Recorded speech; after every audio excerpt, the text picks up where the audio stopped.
नमस्कार दोस्तों। तो आज हम मौलिक अधिकार के पार्ट 2 लेके आए हैं, जिसमें और 30 महत्वपूर्ण प्रश्न को बताया गया है। तो चलिए हम लोग प्रश्न पर चलते हैं और उसको सॉल्व करते हैं। तो प्रश्न संख्या एक क्या कह रहा मौलिक अधिकारों को लागू कराने के लिए नागरिक कहाँ जा सकते हैं। जो मौलिक अधिकार है उसको लागू कराने के लिए नागरिक कहाँ जा सकते हैं? संसद के पास जा सकते हैं, सर्वोच्च न्यायालय के पास जा सकते हैं, राज्यसभा के पास जा सकते हैं या चुनाव आयोग के पास जा सकते हैं। तो कहाँ जा सकते हैं? तो सर्वोच्च न्यायालय के पास जा सकते हैं। आइए नेक्स्ट क्वेश्चन की ओर चलते हैं। दूसरा क्वेश्चन क्या कह रहा है?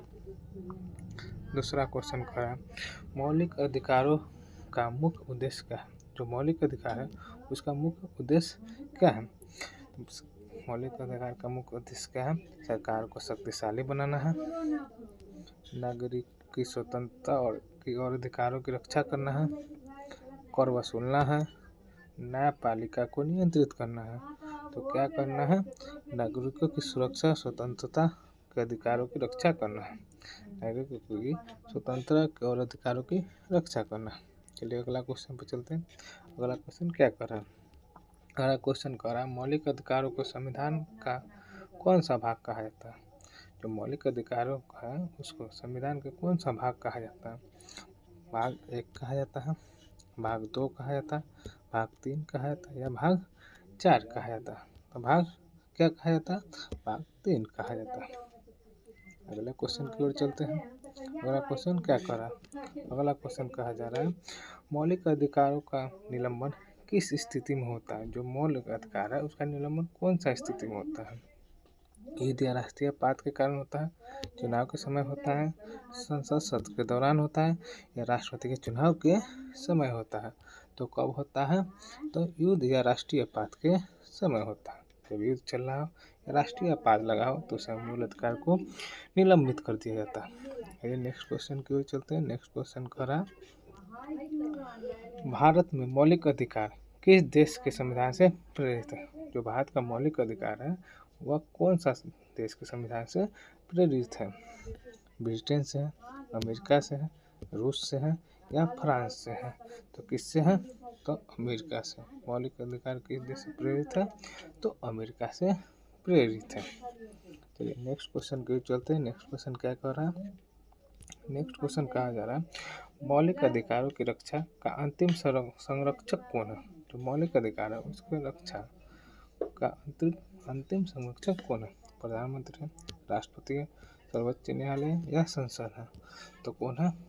तो सर्वोच्च न्यायालय होता है। आगे क्वेश्चन को चलते हैं। अगला क्वेश्चन क्या कर रहा है? मौलिक अधिकारों का उल्लंघन होने पर कौन सा आदेश जारी किया जाता है? जो मौलिक अधिकार उसका उल्लंघन होने पर कौन सा आदेश जारी किया जाता है? अध्यादेश जारी किया जाता है, रिट निकाला जाता है, प्रस्ताव पारित किया जाता है या आदेश पत्र दिया जाता है? कौन किया जाता है? तो रिट जारी किया जाता है। रिट जारी किया जाता है सुप्रीम कोर्ट अनुच्छेद 32 के तहत और हाई कोर्ट अनुच्छेद 226 के तहत। अगला क्वेश्चन की ओर चलते हैं। अगला क्वेश्चन 8 नंबर क्या कह रहा है? क्या निम्न में से कौन सा मौलिक अधिकार है? निम्न में से कौन सा मौलिक अधिकार है? संपत्ति का अधिकार, समानता का अधिकार, शिक्षा का अधिकार या ए, बी और सी दोनों? तो हम लोग जानते हैं इसका आंसर कौन हो जाएगा? बी और सी दोनों। क्योंकि संपत्ति का अधिकार को क्या किया गया? 44वां संविधान संशोधन द्वारा 24वां संविधान संशोधन द्वारा इसको 300 के क में भेज दिया गया। नेक्स्ट क्वेश्चन के चलते हैं। नेक्स्ट क्वेश्चन 9 नंबर क्या कर रहा है? 9 नंबर कर रहा है मौलिक अधिकारों का लाभ किससे मिलता है? जो मौलिक अधिकार होता है उसका लाभ किसे मिलता है? केवल सरकारी कर्मचारी को मिलता है, केवल संसद को मिलता है, नागरिकों को मिलता है या केवल न्यायाधीश को मिलता है? तो किसको मिलता है मौलिक अधिकार का लाभ? तो नागरिक को मिलता है, जो भारत का नागरिक होता है। नेक्स्ट क्वेश्चन के चलते हैं। क्वेश्चन संख्या 10 क्या कर रहा है? मौलिक अधिकारों को हटाने या बदलने का अधिकार किसके पास है? जो मूल अधिकार है उसको हटाना हो या बदलना हो, ये अधिकार किसके पास है? संसद के पास है, राष्ट्रपति के पास है, सुप्रीम कोर्ट के पास है या राज्यपाल के पास है? तो किसके पास है? संसद के पास है। संसद इसको संशोधन कर सकता है। अगला क्वेश्चन 11 क्वेश्चन क्या करा? मौलिक अधिकार का मुख्य उद्देश्य क्या है? जो मौलिक अधिकार है उसका मुख्य उद्देश्य क्या है? नागरिकों को समान अवसर देना, सरकार को शक्तिशाली बनाना, राज्यपाल को अधिकार देना, न्यायपालिका को खत्म करना। इसका आंसर क्या होगा? नागरिकों को समान अवसर देना। मौलिक अधिकार का मुख्य उद्देश्य क्या है? नागरिकों का समान अवसर देना। अगला क्वेश्चन 12 चलते हैं। 12 नंबर क्वेश्चन में क्या कहा जा रहा है? निम्न में से कौन मौलिक अधिकार का उल्लंघन है? तो कौन सा इसमें से दिया गया जो मौलिक अधिकार का उल्लंघन करता है? समान अवसर देना, धर्म की स्वतंत्रता, जाति के आधार पर भेदभाव, शिक्षा का अधिकार देना। हम लोग जानते हैं इसका उत्तर क्या होगा? जाति के आधार पर भेदभाव करना। नेक्स्ट क्वेश्चन 13 नंबर क्वेश्चन क्या कर रहा है? 13 नंबर क्वेश्चन कह रहा है मौलिक अधिकारों को किसने संविधान का आत्मा का, जो मूल अधिकार है उसको संविधान का आत्मा किसने कहा था?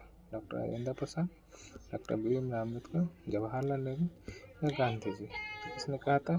डॉक्टर भीमराव अम्बेडकर जी ने मौलिक अधिकार को संविधान का आत्मा कहा था। अगला क्वेश्चन की ओर चलते हैं। अगला क्वेश्चन क्या करा? जो मौलिक अधिकार किसके विरुद्ध सुरक्षा प्रदान करता है? जो मौलिक अधिकार है किसके विरुद्ध सुरक्षा प्रदान करता है? केवल नागरिकों के विरुद्ध, राज्य के विरुद्ध, मीडिया के विरुद्ध या पंचायत के विरुद्ध? इसका आंसर क्या है? राज्य के विरुद्ध। आइए नेक्स्ट क्वेश्चन की चलते हैं। क्वेश्चन संख्या 15। इसमें क्या कहा जा रहा है? मौलिक अधिकारों का उल्लंघन होने पर व्यक्ति सीधे कहाँ जा सकता है? जिला न्यायालय जा सकता है, सर्वोच्च न्यायालय जा सकता है, पंचायत जा सकता है या नगर निगम जा सकता है? तो कहाँ जा सकता है? तो सर्वोच्च न्यायालय, सुप्रीम कोर्ट जा सकता है। चलिए नेक्स्ट क्वेश्चन संख्या 16 क्या कह रहा है? मौलिक अधिकारों का उद्देश्य किस प्रकार का समाज बनाता है? जो मौलिक अधिकार का उद्देश्य है वो कैसा समाज को बनाता है? असमान समाज का, न्यायपूर्ण और समान समाज का, अमीर समाज का, केवल शिक्षित समाज का? तो कैसा समाज बनाता है मौलिक अधिकार? तो न्यायपूर्ण और समान समाज को बनाता है। किसका बनाता है? न्यायपूर्ण और समान समाज का। अगला क्वेश्चन है, क्वेश्चन क्या कह रहा है? मौलिक अधिकार किसे सीमित करते हैं? जो मौलिक अधिकार है वह किसको सीमित करता है? जनता को करता है, सरकार की शक्तियों करता है, न्यायपालिका को करता है या मीडिया को करता है? तो किसको करता है मौलिक अधिकार सीमित? सरकार की शक्तियों करता है। आगे चलेंगे। अगला क्वेश्चन क्या कर रहा है?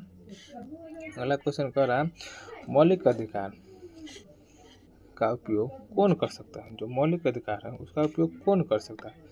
केवल नागरिक कर सकता है, सभी नागरिक कर सकता है, केवल संसद कर सकता है, केवल न्यायाधीश कर सकता है? मौलिक अधिकार का उपयोग केवल कौन कर सकता है? मौलिक अधिकार का उपयोग सभी नागरिक कर सकता है। मौलिक अधिकार का उपयोग कौन कर सकता है? तो सभी नागरिक कर सकता है। नेक्स्ट क्वेश्चन संख्या 19 की ओर चलता है। क्वेश्चन संख्या 19 क्या कर रहा है? क्वेश्चन संख्या 19 कर रहा है भारत में मौलिक अधिकारों का महत्व क्या है? जो मौलिक अधिकार है उसका महत्व क्या है? नागरिक स्वतंत्रता की रक्षा करना, सरकार को मजबूत करना, कर बढ़ाना या चुनाव कराना? कौन होगा? मौलिक अधिकार का महत्व क्या है? तो मौलिक अधिकार इसका महत्व क्या है? नागरिक स्वतंत्रता की रक्षा करना। नागरिक की स्वतंत्रता की क्या करना है? रक्षा करना है। अब नेक्स्ट क्वेश्चन के चलते हैं। क्वेश्चन संख्या 20 क्या कह रहा है? क्वेश्चन संख्या 20 कह रहा है मौलिक अधिकारों को लागू करने का दायित्व किसका है? जो मौलिक अधिकार है उसको लागू करने का दायित्व किसका है? राज्य का है, निजी कंपनियों का है, पंचायत का है या मीडिया का? तो किसका है जो मौलिक अधिकार को लागू कर सकता है? तो राज्य का है। किसका है? राज्य का है। अब आगे के चलते हैं नेक्स्ट क्वेश्चन क्या करें। नेक्स्ट क्वेश्चन 21 नंबर क्वेश्चन क्या करें। 21 नंबर क्वेश्चन करें, मौलिक अधिकारों को सीमित किया जा सकता है यदि, तो मौलिक अधिकार को सीमित किया जाता है यदि सार्वजनिक व्यवस्था खतरे में हो, प्रधानमंत्री चाहे, संसद बंद हो, चुनाव हो। किस समय मौलिक अधिकार को सीमित किया जा सकता है? किस समय किया जाए? जब सार्वजनिक व्यवस्था खतरे में हो, युद्ध की स्थिति आ जाए, उसमें मौलिक अधिकार को क्या करता है? सीमित कर दिया जाता है। चला जाए नेक्स्ट क्वेश्चन, क्वेश्चन संख्या 22 क्या कर रहा है। क्वेश्चन संख्या 22 कह रहा है, मौलिक अधिकारों का उल्लंघन होने पर व्यक्ति क्या कर सकता है? जो मौलिक अधिकार का उल्लंघन होता है तो व्यक्ति क्या कर सकता है? चुप रह सकता है, न्यायालय में याचिका दायर कर सकता है, संसद में भाषण दे सकता है, राष्ट्रपति को पत्र लिख सकता है। तो क्या कर सकता है? तो न्यायालय में याचिका दायर कर सकता है। अब नेक्स्ट क्वेश्चन के तरफ चलते हैं। क्वेश्चन संख्या 23 में क्या कर रहा है। क्वेश्चन संख्या 23 में कर रहा है, मौलिक अधिकार किस प्रकार के अधिकार है? जो मौलिक अधिकार है वह कैसा अधिकार है? साधारण अधिकार है, संवैधानिक अधिकार है, निजी अधिकार है, आर्थिक अधिकार है। तो हम लोग जानते हैं मौलिक अधिकार कैसा अधिकार है, तो एक संवैधानिक अधिकार। कैसा अधिकार है? एक संवैधानिक अधिकार है। अगला क्वेश्चन 24 देखते हैं, इसमें क्या कह रहा है, मौलिक अधिकारों का संबंध मुख्य रूप से किसमें है? मौलिक अधिकार का संबंध मुख्य रूप से किससे है? किससे है? नागरिक स्वतंत्रता से है, व्यापार से है, राजनीतिक से है, या सेना से है? तो किससे है? तो नागरिक की स्वतंत्रता से है। अब नेक्स्ट क्वेश्चन के चलते हैं, क्वेश्चन संख्या 25 इसमें क्या कह रहा है। क्वेश्चन संख्या 25 में कहा जा रहा है, मौलिक अधिकारों का उद्देश्य है लोकतंत्र की रक्षा करना, सेना को मजबूत करना, व्यापार बढ़ाना या कर वसूलना। मौलिक अधिकार का मुख्य उद्देश्य क्या है? तो लोकतंत्र की रक्षा करना। क्या उद्देश्य है?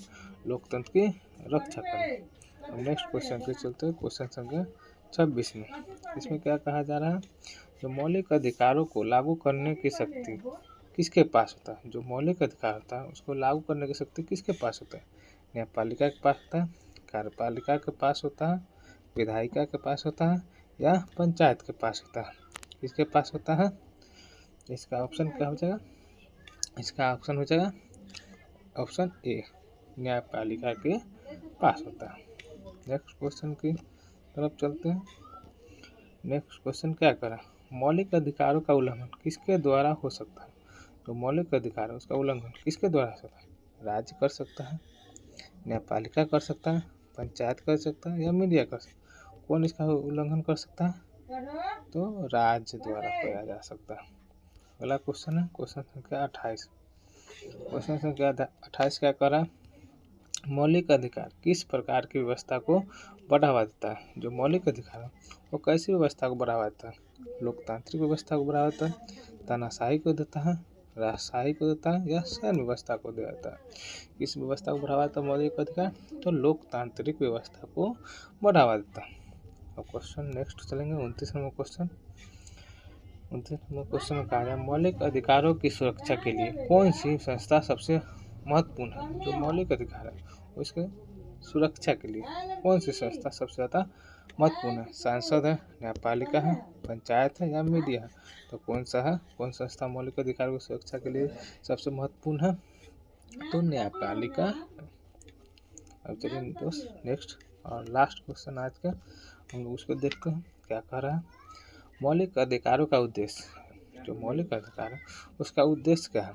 व्यक्ति की गरिमा की रक्षा करना है, सरकार को शक्तिशाली बनाना है, सेना को मजबूत करना है, या व्यापार को बढ़ावा देना है? मौलिक अधिकार का मुख्य उद्देश्य क्या है? मौलिक अधिकार का मुख्य उद्देश्य व्यक्तियों की गरिमा की रक्षा करना। जो व्यक्ति होते हैं उनकी गरिमा को रक्षा करना। तो इसी के साथ आज हम लोग का पूरा क्वेश्चन